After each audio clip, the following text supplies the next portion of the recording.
Thank you very much. Good morning.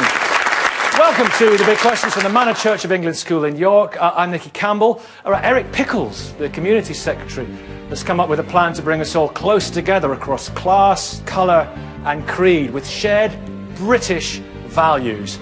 Our first big question: should we promote a united British identity? Poet Benjamin Zephaniah says Britain's strength is that it's a blend of different cultures and creeds who share only one value: belief in democracy. On Friday, Iran voted for a new parliament. President Ahmadinejad's candidates are regarded as moderates compared to those supporting Iran's supreme leader Ayatollah Khamenei. With tensions already heightened with Israel and the West over Iran's nuclear potential, the result could affect us all. Our next big question: is Iran a real threat? This Iranian exile says Iran has already fostered terrorism around the world. Access to nuclear weapons could be a huge threat to us all. And our final big question this morning: should we listen to the angels? The author Lorna Byrne sees angels wherever she goes and believes they're using her to send a message to the world. Welcome all of you to the big questions this morning. Morning all. Now, separate lives, differing values, being tolerated across Britain's diverse faith, ethnic and social mix is soon to be a thing of the past. The government is going to do its best to promote freedom of speech, freedom of worship, democracy and the rule of law as fundamental British values to be accepted by all. Should we promote a united British identity? And Douglas Murray, how can you construct a narrative that, unites under one umbrella, if you like, on a rainy day? A hedge fund manager in Weybridge with a young Muslim lad growing up in Bradford. It would be very hard to create it if you were trying to do so from scratch. Fortunately, we're not doing it from scratch. I think you can create a shared British identity through our shared values, through our shared culture, through our history, our past, and that if you teach that and you transmit it well, it's something which anyone can feel a part of. What aspect of that history do you emphasise? All sorts of things. You emphasise, apart from anything else, the good and the bad. There's a feeling that at some points in our past we might only have celebrated the good things in our culture. Some people would argue in recent years we've only celebrated the bad. You've got to teach people pride and also awareness of pitfalls. What's the pride then? In invention, industry, culture? In all sorts of things. People feel pride in different. Some people feel pride in our sporting achievements. Some people feel pride in our cultural achievements. I think most people feel a bit of all of these things. I think the key thing, though, is that when people talk about a shared British identity, they tend to assume that you're excluding people somehow. Mm-hmm. And I would say that the thing here, the key thing is you have a core culture. A culture on which all sorts of variations are played, all sorts of different people pursue different things around it, but that they know what the core is that they're riffing around. What is the core? Is that Benjamin? The core. The core in this case is Britain, is British identity, is the British history, British culture, British achievements, writing, philosophy, art, architecture. But that's multiculturalism. You just said a lot of things there. Yes, but and they're all multiculturalism. I mean, Britain, by definition, is multicultural. The Celts, the Picts, the Scyllas, all the early tribes that came here came with a different culture. Even the Romans brought a culture. So the new cultures that come here now are doing what we should be doing here, is embracing them. And I would say not even tolerating them, but embracing them, because that is what is at the core of being British. Yes. Not sitting down. If Pickles said, Mr. Eric Pickles said, he wants to come up with an idea of what Britishness is. Could you imagine a group of men, probably in suits, sitting around a table trying to define what it is as British? You shouldn't, as I say, it shouldn't be invented. You're not having to invent something. It's something that exists. You just have to identify. Well, yeah. What about empire? Empire would be part of it. You would teach the good things about empire, and you teach the bad things about empire. I think no one really believes in that kind of concept of Britishness. And what is disturbing is that the Prime Minister, David Cameron, in his Munich speech, Eric Pickles, all ahead of that election on May the 3rd, are trying to turn up the noise on this debate in a deliberate attempt to attract audiences that, who knows, what their views are. Haras Rafiq, I know you dispute that, so let me ask, why do we need this? Let's go back to that particular base. Okay. There are a number of reasons why we need it. I think the problems that we have, if we have people, multiculturalism and embracing multiculturalism is great, it's fantastic. That's what we should be doing. But we shouldn't promote faith-based identity politics, or we shouldn't promote people being treated differently because of their faith, because of their race, because of their culture. And that's the thing that's been happening over the last 10 or 15 years, and I've been involved in that and seen the brunt of that.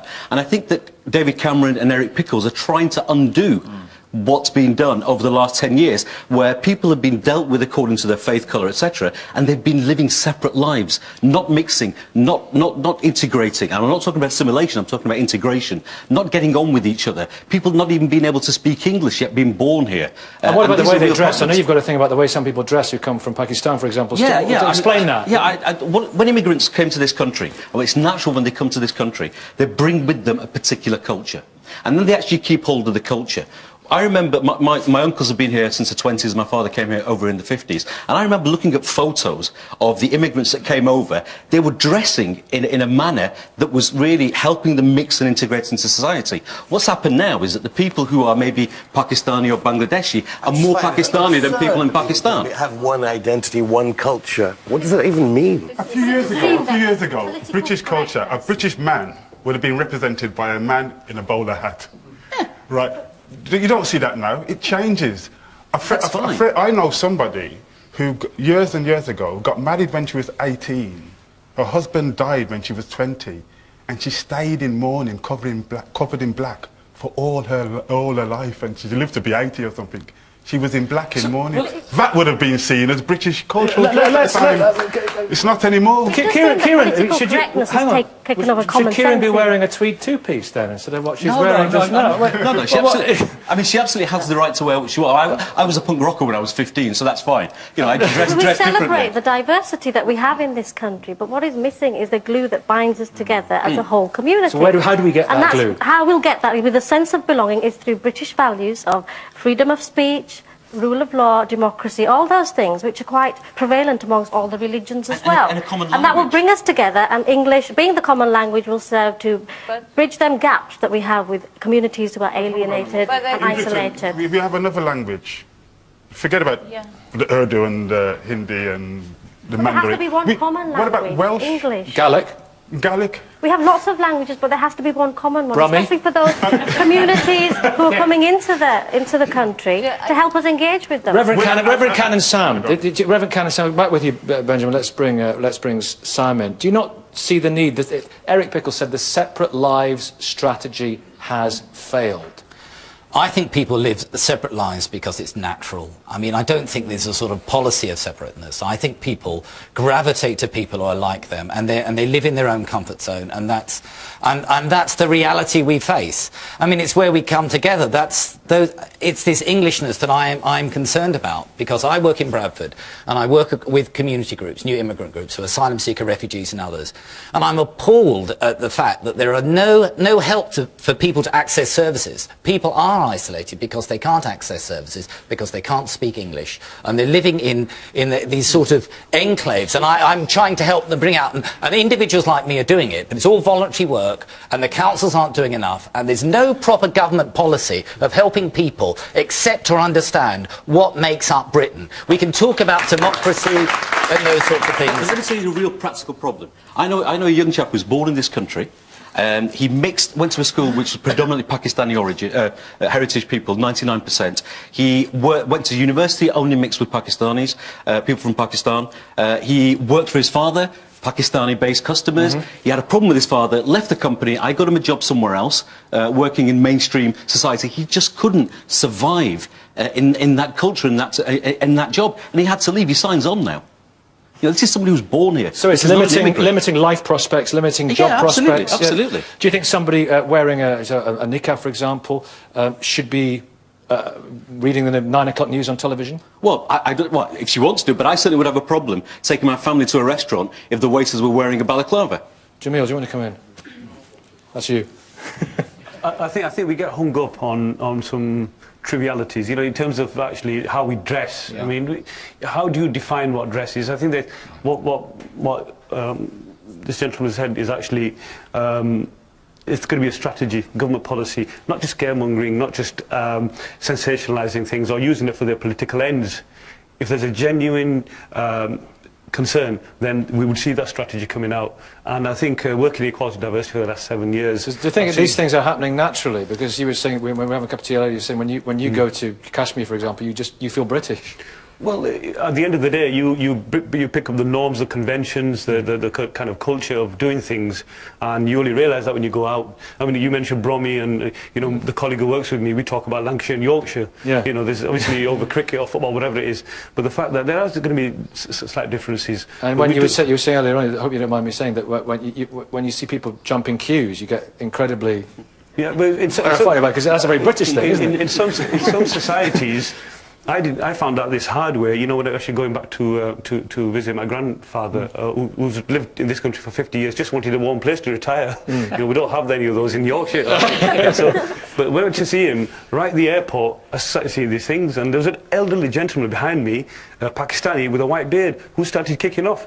People over there accept this. It's just normal, you know, that people just jump the queue, and it's who you know. It might happen in small cases in this country, but it's not common. You will not accept it. It doesn't matter who it is. So people talk about this. People, Asian people, Pakistani people, when they go to Pakistan, they tell people that this. They say, look, we love it in Britain. We don't get this. When we come here, we have to go to influential people to get things done. In Britain, we don't need anybody to get things done. Yeah. Okay. But so Benjamin Zephaniah, what should we do to, what's a better idea to foster a sense of unity then? What about the Queen? What about her? Well, does she not transcend all this? Is she not a great unifying force? I feel very British. If I go to Jamaica, they look at me by the way I walk and the way I talk. I don't even have to talk, actually. They just see me in my body language, and they know that I'm British. But I would like to do away with the Queen. Does that make me less British? Yes, definitely. No, it does not. Of course it does not. There's been a tradition of republicanism in this country for years. This is a monarchy and a constitutional monarchy, and people have died getting that. Does that make him less British? Yes, it does. It makes me less British. It's absolutely outrageous. It's absolutely outrageous that on national television he should come on and want to say he gets rid of the Queen. It's our Queen in this country. You're talking about sunshine. Not anywhere else. Sunshine. Sorry. How dare you? Well, anywhere else. How can you have people like this on your programme calling me sunshine? Anywhere else, if you were to insult the head of state, you'd be in trouble. Well, you can't go to Iran and insult the head of state. Anywhere else. We are here. Yeah, well, don't insult our head of state. Isn't that the beauty of this country? You're allowed not to like the Queen. Well, what about the Levellers? What about the Chartists? What about... You're allowed to have Union Jack T-shirts and go to, you know... And the threat about being Dinah, British... I'll be with you in a minute. Dinah, go on. The threat about being British and others is exactly the same the discussion that's coming up. And this is a problem that may create it in the future. I think people in this country should not be defined by their race, by their gender, by their culture. It will be this diverse British community.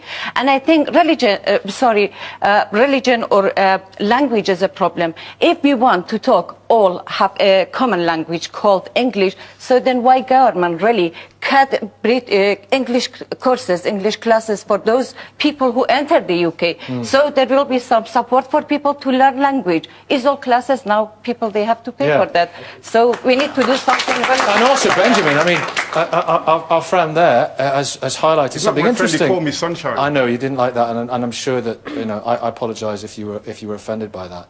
But freedom of speech is absolutely vital, isn't it? He just didn't give me any. Well, you have it now. You have it now. Quite seriously, you have a freedom to think what you want about whatever you want. Even when the Queen and the monarchy were German, right? Even back then, there was multiculturalism in this country. Not so long ago, the East End of London was a poor Jewish area. Yeah. There's other parts of the East End of London which was a poor German area. Poor Polish areas in Manchester and Birmingham. And when people came from those countries, they gathered together for security because they had people that understood them. Once they lifted themselves out of poverty, they moved out. And that's what needs to be addressed in these communities, in these very poor communities. Poverty. Douglas Murray, this is, isn't he right? This is actually about class, isn't it? This is about socio-economics. To a great extent, yes.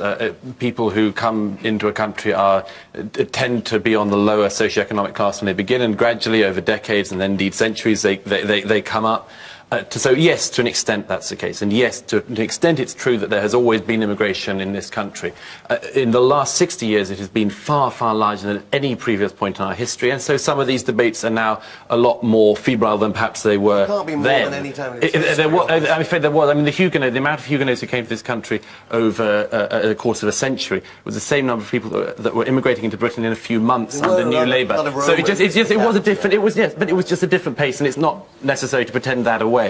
It's also not necessary to pretend away the fact that although we have immigration, there has also always been a sense of identity in this country, which should not be ignored, and it should not be pretended away. And a lot of people now say, well, Britain has always been a country of immigrants, therefore we have no identity that's British, or no identity here. We do, people feel it, and a lot of damage is done when you tell people not only do you not have an identity, you don't have the right to an identity. Let's go to your... go on, very quickly. I was born in this country, educated in this country, and my identity is precisely not having that identity. I think the sense of Britishness is not having that identity. That might be fine for you, but a lot of other people it might not be. A lot of other people want to feel an identity, want to feel a sense of pride in an identity. They might not want to, like you, celebrate not having an identity, but celebrate having one. I think that is what Britishness is. What is wrong with encouraging that pride of being British? And that was also help us to challenge extremism and all those people who are indulging in anti-national activities. It's very dangerous. We need to work together to combat that. It's very un-British to think like that. That's my view. It's very un-British to have an idea of being British. Exactly. And when you're abroad, that's an interesting paradox, recognising what that gentleman said, when you're abroad, you do have that feeling of Britishness because you somehow know what it is. But it's very nuanced, very complicated. But the idea of British people wandering around saying, I'm proud of being British, isn't very British. A lot of people do feel that, and I don't think you should pretend that they don't have that identity or shouldn't feel it. But if I just quickly on this, another thing that is worth considering is the fact that, you know, historically and around the world, what we have here is pretty unique. It's not completely unique, but very few other countries have this level of tolerance, decency, acceptance, and so on. And that isn't accidental. It is because there have been people in this country who have thought this through before. There is a tradition of philosophy in this country, even a religious tradition in this country, which has been accepting of people, and which we should know about if we're going to celebrate it. But I think that if you get somebody to come up with an idea of what it is to be British, you will lose that multi-layered... You're not coming up with it. That will evolve. There's a difference between evolving a British identity evolving over time and celebrating multiculturalism and actively promoting that people live separately. There's a massive difference between the two. Every time I ask somebody to tell me what is Britishness and to just put it in a sentence, they can never do it. Because the things that make me proud of being British are different, probably, to the things that make you proud of being British. I am proud of the working class struggle here. There will be some commonalities, yeah, there will be some things in common. Yeah. And those freedom of speech. Yeah, freedom of speech, rule of law, democratic process, tolerance, acceptance, etc. These are the similarities. That's what we should focus on. Sorry? What freedom of speech? You ban television stations in Britain. Let's talk about that in a minute. The freedom of speech, which means Benjamin Zephaniah, who happens not to be a monarchist, can upset this gentleman who happens to be, and that's fine, because that's, in this country, the gentleman there is right on one thing. It is quite rare around the world to be able to be in a country and to say you don't want the head of state for it to be fine. But in this country, it is fine. That is part of the tradition. There is a long tradition of anti-monarchist activity in this country. That is part of it. It's not accidental. But this is not a value of only being British. I think I am living in this country. I obey the law of this country. My identity is with human rights. Before being British, before being Asian, before being black, we are all human. And if I come from other country and come into the UK, just say I'm British, it will give actually lots of opportunity to the racists in this country to grow up. And this is, again, another threat. I think it's very damaging to divide people before being British or non-British. Yes. We are human beings. We should have a law, every single people to be entitled equally before the law. Benjamin, last word. There has been so much discrimination, especially against Benjamin Zephaniah, last word on this one. You just said you obey the law. In this country, women have the right to vote. How did they get the right to vote? By disobeying the law. We're going to leave it there. Thank you all very much indeed. Give Benjamin and Douglas and everybody a round of applause for that. There's a feeling that at some points in our past we might only have celebrated the good things in our culture. Some people would argue in recent years we've only celebrated the bad. You've got to teach people pride and also awareness of pitfalls.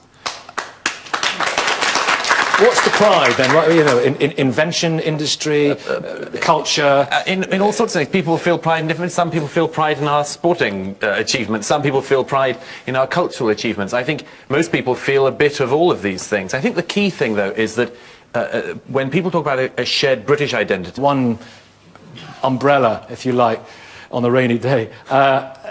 You know, a hedge fund manager in Weybridge with a young Muslim lad growing up in Bradford. It would be very hard to create it if you were trying to do so from scratch.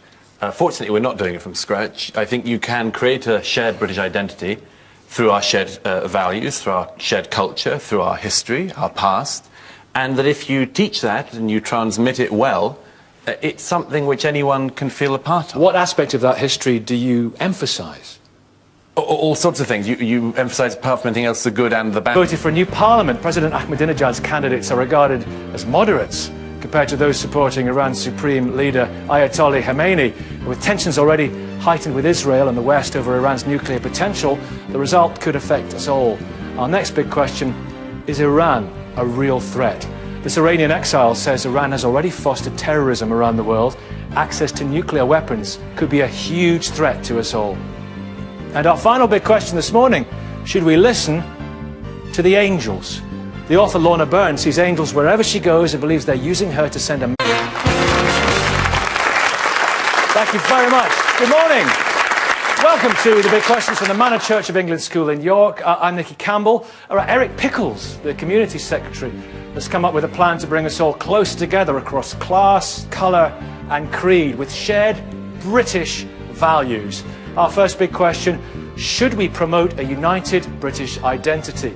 Poet Benjamin Zephaniah says Britain's strength is that it's a blend of different cultures and creeds who share only one value: belief in democracy.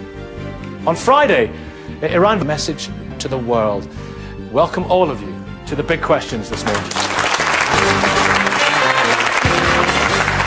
Morning all. Now, separate lives, differing values, being tolerated across Britain's diverse faith, ethnic and social mix is soon to be a thing of the past. The government is going to do its best to promote freedom of speech, freedom of worship, democracy and the rule of law as fundamental British values to be accepted by all. Should we promote a united British identity? And Douglas Murray, how can you construct a narrative that, you know, unites under